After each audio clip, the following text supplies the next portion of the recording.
Je vais voter Jean-Luc Mélenchon aux prochaines présidentielles de 2022 et je vais vous expliquer pourquoi. Et si vous ne votez pas pour lui, restez quand même parce que ça va être très intéressant.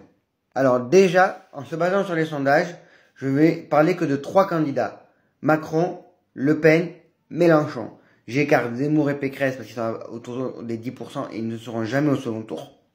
Et j'écarte tous les autres candidats parce qu'ils feront tous en dessous de 5%. Je ne vais pas parler de Macron parce que lui, si on croit les sondages, il va être au second tour sûr et certain. Et donc, la question est de savoir qui on veut entre Le Pen et Mélenchon au second tour face à Macron.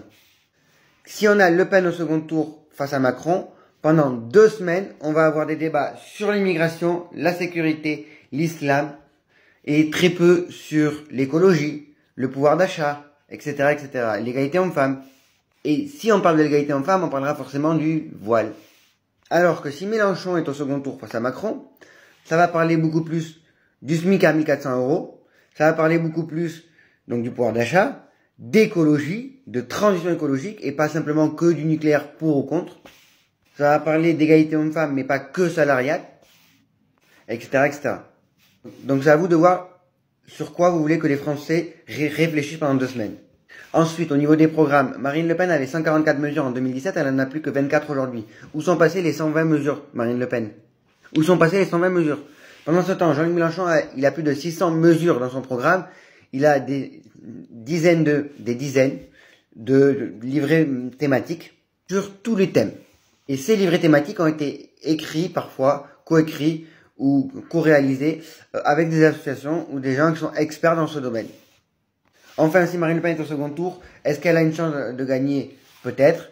Et si elle gagne, est-ce qu'elle va pouvoir gouverner? Je ne pense pas. Pourquoi? Parce qu'elle n'aura jamais les députés. En ville, on vote que très peu pour elle. Elle est 3e ou 4e candidate en 2017, alors qu'à la campagne, elle est première candidate. Et puis, on l'a bien vu, elle a été au second tour en 2017. Elle a fait que 2 ou 3 députés, alors que Mélenchon en a fait 17. Et ça, pourquoi? Parce que Mélenchon, il a une force militante incroyable. Et il a toute une équipe qui est prête à gouverner avec lui. Des experts, des gens passionnés, etc., etc. Et surtout, il est prêt à aller vers les associations, les ONG, pour travailler avec eux et leur donner des postes, parce qu'ils sont experts dans ce domaine-là.